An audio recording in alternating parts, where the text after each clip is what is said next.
Assalamualaikum warahmatullahi taala wabarakatuh. Alhamdulillah rabbil alamin wassalatu wassalamu ala alihi wasallam. Nawaitu at-ta'allum wat-ta'lim at-tazakkur wat-tazkir wan-naf' intifa' wal-ifadah wal-istifadah. Al-hass ala tamassuk bi kitabillah sunnah Rasulillah. Rabbi shrah li sadri yassir li amri wahlul 'uqdatam min lisani.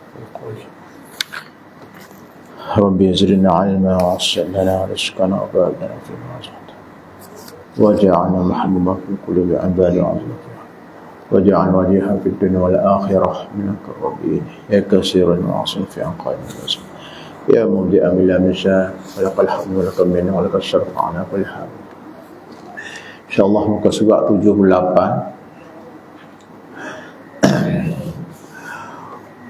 Qala muallif rahimahullah, dan ketahui olehmu bahawasanya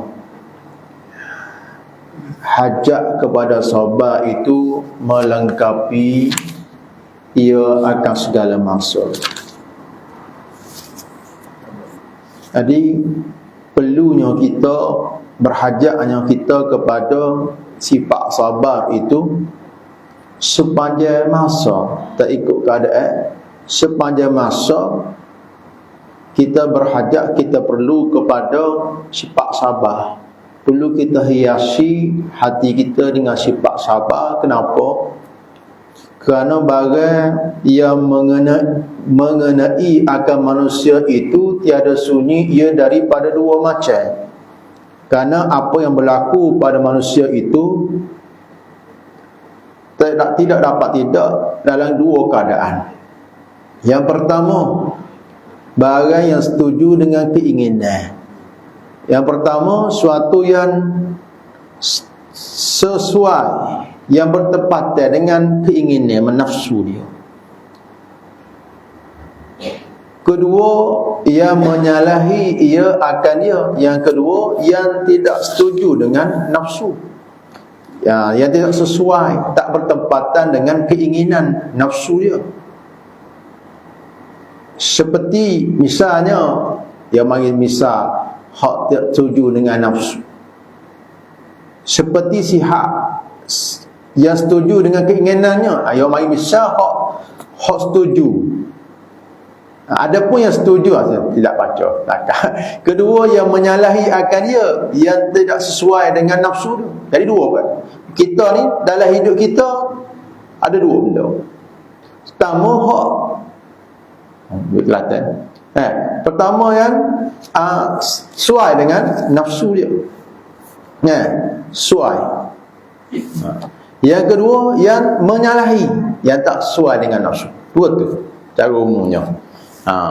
Point of view ya. Dua. Jadi ada pun yang setuju dengan keinginan. Musannif mari apa contoh yang sesuai dengan keinginannya, nafsu dia. Seperti si hak badan, sesuai dengan keinginan kita. Seperti si hak badan, semua orang nak si hak tubuh badan. Sesuai lah, dah molek lah. Kata-kata dah molek. Dan keselamatan sesuai dengan keinginan kita. Dan kekayaan, siapa tak say? Siapa tak mau nak berlaku? Dan kemegahan, semua nak megah, nak pengaruh, nak kuasa. Jadi hak sesuai dengan keinginan nafsu tu, maka sangatlah hajatnya kepada sabar. Maka sangatlah berhajat kepada sabar. Kenapa? Kerana jika tiada ia seorang sabar, jawab, jika nescaya melampaui ia, nescaya melampaui lebih daripada hak dia. Siap benda ada batas dia. Ada batas, tak boleh berlebih, tak boleh berkurang. Jadi kadang-kadang benda yang kita berlebih daripada batas, ia akan terbalik kurang. Nescaya melampaui ia dan berlebih-lebih ia pada bersedak-sedak dan bermegah-megah. bersedak-sedak, pada bersedak-sedak dan mengikut keinginannya, maka jatuh ia ke dalam kebinasaan. Ambil misal mudah lah. Ambil misal contoh yang mudah, dia ni minat mani, suai, suka makan mani, minum air gas contohnya, suai, dia suka sangat benda makan benda mani. Kalau berlebihan, cara fizikalnya tu akan bawa kepada kebinasaan tubuh badan itu. Ya. Begitu juga kita kias, ya. Semua orang nak kemegahan, pengaruh. Tapi kalau berlebihan tak nak sabar atas benda tu, maka kadang-kadang membawa pada kebinasaan, membawa kepada mengambil dengan cara haram. Semua nak kekayaan, nak harta. Kalau tidak ada sabar, maka tak sabar daripada mengambil harta dengan cara batil contohnya. Atau tak sabar dengan nak harta, cari harta tanpa tinggal benda taat contohnya. Tak sabar, siapa tidak dapat menanggung ujian yang Allah Subhanahu Wa Taala berikan dan tak sesuai dengan keinginan dia. Dan sabar atas yang pertama ini lebih sukar. Kata Musa ni, sabar atas yang pertama ini lebih sukar. Yang pertama mana? Hak setuju dengan keinginan tu. Hak setuju dengan keinginan. Sabar hak benda hak setuju dengan keinginan. Nak sabar atas tu sukar. Karena itulah berkata sahabat radhiyallahu anhu. Karena itulah berkata sahabat radhiyallahu anhu, disudi akan kami dengan percubaan, kesusahan, maka sabarlah oleh kami. Dan disudi kami dengan percubaan, kesenangan, maka tiada kami sabar. Sahabat kata disudi. Sudi ni maknanya diuji. Ketika kami diuji dengan kesusahan, kami boleh bersabar, boleh lagi nak sabar. Diuji dengan kesusahan boleh sabar. Apabila kami diuji, tetapi apabila kami diuji dengan kesenangan, kemenangan, maka kami tidak boleh sabar. Ini sahabat. Maknanya cara fitrahnya begitu manusia. Kalau duduk dalam comfort zone, kadang-kadang kesenangan, sebab itulah hidup ini semuanya ujian. Baik daripada susah pun uji, senang pun uji, miskin pun ujian, kaya pun ujian, sakit uji, sihat pun ujian.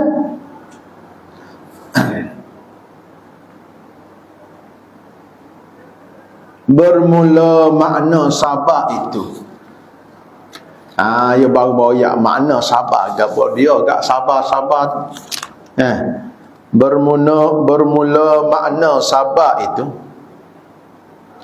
padanya bahawa tiada cenderung ia kepadanya.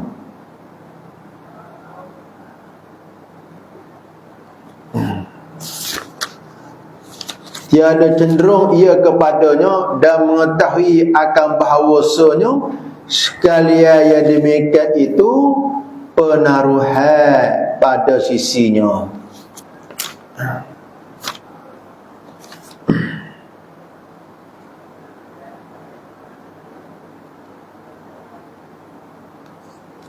Bermula makna sabar itu padanya bahawa tiada cenderung ia kepadanya. Apa makna sabar?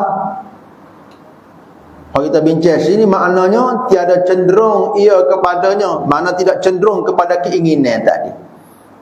Kata-kata tidak ikut arah sangat, tidak ikut sangat, tidak follow sangat. Ada kawalan dia. Yang kawalan adalah sifat sabar. Tak usah lagi sifat warak. Asal pada segala ibadat adalah warak. Dan mengetahui akan bahawasanya, yang kedua, mengetahui akan bahawasa sekalian yang demikian itu, semua itu susah senang, kaya miskin, semuanya mana sini maknanya demikian itu hak yang disesuai dengan nafsu dia tu. Penaruhan pada sisinya adalah ibarat macam ujian, cubaan bagi dirinya. selagi akan diambil daripadanya pada masa yang hampir. Maknanya ia boleh dicabut, diambil daripadanya pada bila-bila masa, pada masa yang terdekat. Bukan ada sama-sama, bukan sentiasanya ada. Hanya ujian. Dan bahawa tiada berlebih-lebih ia pada bersedak-sedak dengan dia. Jadi dia perlu sedar bahawa jangan dia melampau batas ketika menikmati nikmat-nikmat tersebut. Dan bahawa tiada lagi ia kerananya, tiada lalai ia kerananya. Dan jangan dia lalai dengan nikmat-nikmat tersebut. Jangan dia lalai dengan nikmat kaya, jangan dia lalai dengan nikmat sihat. Sepatutnya sihat boleh pergi masjid, patutnya sihat boleh pergi, kalau dia wajib siapa masa agak boleh pergi Mekah buat haji. Kalau dia sihat patut boleh tolong Tapi buat sihat dia guna. Kadang-kadang kita apabila ada uji-uji nanti jadi lalai. Kadang-kadang kalau sakit ingat Tuhan sikit, kadang-kadang ingat sesak ingat Tuhan sikit. Tetapi kalau diuji dengan kesenangan hak sesuai selaras dengan keinginan nafsu kita, kita lalai, kita lupa. Dan bahawasanya menuna ia akan syukurnya. Jadi tuntutan kita sebagai orang mukmin, apabila kita beroleh kesenangan, beroleh nikmat, kita syukur. Kita syukur. Dan makna syukur yang paling utama adalah kita mengarahkan apa nikmat yang Allah Subhanahu wa taala bagi kepada kita kepada yang diredai oleh Allah Subhanahu wa taala. Habis itu yang pertama. Apa dia? Dalam kehidupan kita ada dua macam. Pertamanya dua keadaan. Yang mana dua-dua keadaan itu tak dapat tidak sepanjang masa dalam kehidupan kita perlu kita sabar. Yang pertama tadi hak sesuai dengan kecenderungan hati kita, keinginan kita, nafsu kita. Adapun yang kedua itu barang menyalahi ia akan hawa nafsu. Yang kedua hak tidak sesuai dengan nafsu kita, dengan keinginan kita, tak sesuai. Tak sesuai. Mana tak sesuai? Jadi kita kena, ala Kelantan kata panggil ok. Kena tahan. Hak titik ok jangan lebih tadi. Tapi hak jangan lebih ni mungkin hak kita dah ni payah sikit. Hak dia tak sesuai dah. Tak sesuai dengan nafsu kita. Apa dia? Bahagian yang pertama yang pecah pada 4 bahagian pula. Ia pecah pada 4 bahagian pula.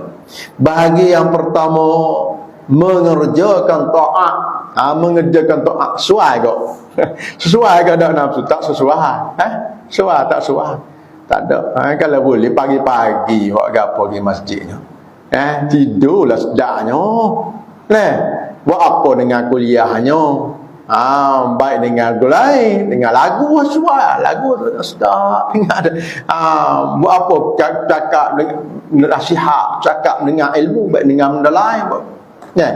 Jadi buat taat ni, buat apa bagi sedekah PPT kat orang? Ambil orang sedap lagi. Hak sesuai dengan nafsu. Buat apa kita gunakan duit kita ni fisabilillah, tak sesuai dengan nafsu. Tetapi kalau terima sesuai dengan nafsu. Jadi buat taat tu dia tak memang tak sesuai dengan nafsu. Mana kalau orang ikut nafsu tak akan buat taat. Orang yang betul-betul follow taat kepada nafsu, jadikan nafsu sebagai Tuhan dia, tak mampu untuk sujud pada Allah Subhanahu wa taala. Tak boleh. Nafsunya melawan untuk tidak taat. Tapi kenapa nafsu tu melawan untuk tidak taat? Dan bermula nafsu liar, liar mana lari, tak mahu, tak seh. Daripada setengahnya dengan sebab yang pertama malas je, malas. Dengan sebab malas, seperti sembahyang, sebab malas. Bapa tak sembahyang, malas. Maya dia kata malas. Maya kata berlengah-lengah malas. Sembahyang fardu boleh lagi, maya sunat tak buat dah, pun tak wajib. Jadi malas. Nak qiyamul lail bangun pagi pula malas. Sebab malas. Bapa benda ni nafsu tak sih, nafsu suka rehat. Nafsu ni suka santai-santai. Sebab tu lah orang nak mengaji pun nak santai-santai, nak suka-suka, nak lucu-lucu. Nak sambil-sambil ada makan minum. Tak. Kalau ni tak sesuai nafsu. Dan daripada setengah dengan sebab kikir. Yang kedua, taat tu perlu pada pemurah. Jadi tak sesuai. Jadi tak seperti zakat. Zakat zakat ni kena bagi piti kita usaha kau banyak, katakan 25% harta simpanan kita. Duit kita ada berjuta-juta. Kena hak keluar 25%, banyak juga. Banyak juga. Baik beli ke lain. Jadi main kedekut ke kupik. Main kedekut kikir. Jadi tak sesuai dengan nafsu dia. Tak sesuai dengan nafsu. Kalau give and take tak apa. Bagi tu potong cukai, potong tu tak apa. Jadi tak sesuai dengan nafsu.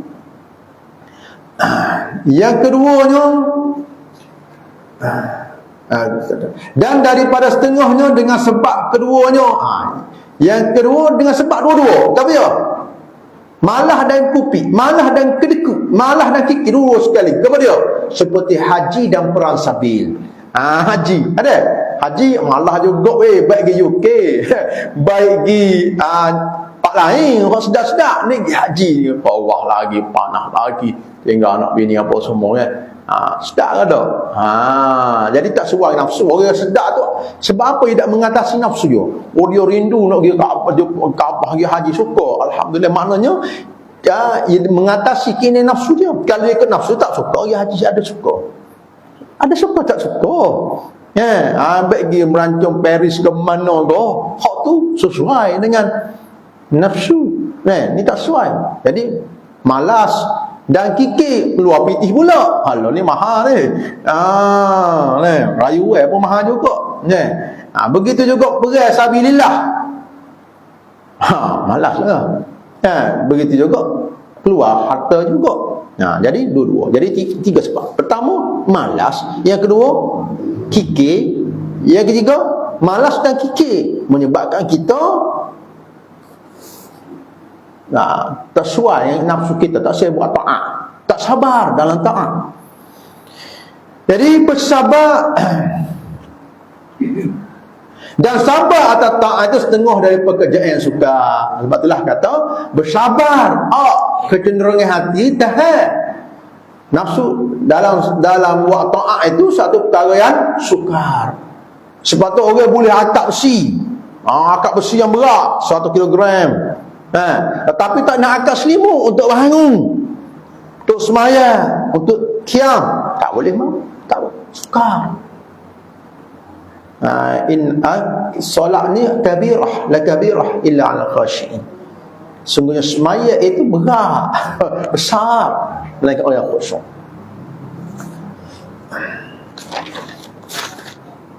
Dan berhajat orang yang mengerjakan taat itu kepada sabar pada 3 masa. Orang yang mengerjakan taat itu perlu pada sabaran dalam 3 masa. Masa yang pertama pada permulaan. Jadi dalam kita nak buat taat, kita perlu sabar dalam, boleh pecahkan pada 3 masa kita nak sabar. 3 masa. Yang pertama ketika mula nak buat, yang kedua ketika tengah buat, on the way, yang ketiga ketika selepas daripada mengerjakan taat. Yang pertama pada permulaan mengerjakan taat, pada permulaan mengerjakan taat. Nak sabar juga, nak mula-mula buat taat nak sabar juga.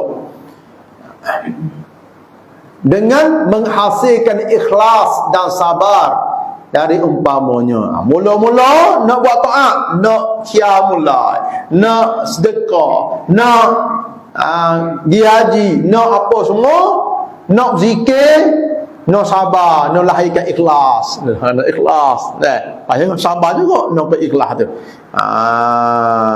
Nak putuk masa kita untuk zikir, putuk masa kita untuk menuntut ilmu. Nak kepada ikhlas. Buat mana apa nama agak. Ustaz kata pula aku tak ada ni. Aku nak kata agak.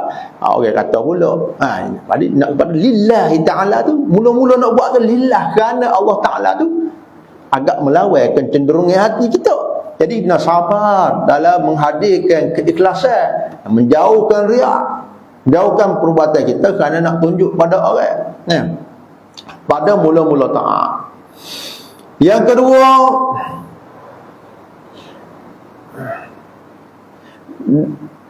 masa yang kedua pada ketika mengerjakan taat. Yang kedua pada nak buat taat, ketika nak mengerjakan taat. Nak sabar juga supaya tiada malah ia daripada menunaikan segala fardunya dan sunatnya. Supaya kita sabar untuk tidak malah mengerjakan semua hak fardu dan sunat. Ketika tengah buat tu, mula-mula ikhlas dah. Mari malah juga. Mari malah deh. Bukan dah. Bukan deh. Ya bukan bagi sedap. Kalau tak semua. Jadi kita buat ibadat ni bukan kerana sedap. Tetapi Allah Subhanahu Wa Taala, apabila hati kita dah bersih, hati kita lembut, Allah Taala datangkan sedap. Rasa zuk dalam kita buat ibadat. Rasa takut, rasa suka, rasa takut, rasa tak sel, tak mahu kepada maksiat. Dia apabila hati kita cerah. Yang ketiga, masa yang ketiga, kemudian daripada sesal mengerjakannya. Selepas pada buat taat apa? Nak pada sabar juga. Bagaimana? Dan iaitu bahawa sabar ia daripada menyebutnya dan menzahirkannya kerana riak dan sum'ah. Yang ketiga, sabar apabila sudah kita buat. Mula-mula tu boleh dah sabar dah. Kita sabar dan ikhlas dah kita nak buat. Kita jauh pada riak. Pada ketika buat pula kita sabar pula. Mari cemuh, mari boring, mari tak kita sabar kita daripada rasa malah. Sehingga selesai ibadat kita. Suka. Mari ketiga pula rasa noyak orang dah. Penat-penat aku buat ibadat. Lama dah aku buat ibadat ni. Tak sedap kalau orang tak haris. Jadi nak juga daripada kita sebut-sebut, daripada kita zahirkan ketaatan yang kita lakukan, untuk kita jauh daripada riak dan sum'ah, kerana dua-dua ni menghapuskan, menghilangkan segala amal ibadat kita. Wallahu ta'ala alam. InsyaAllah kita sambung semula bahagian yang kedua, sabar pada meninggalkan segala maksiat.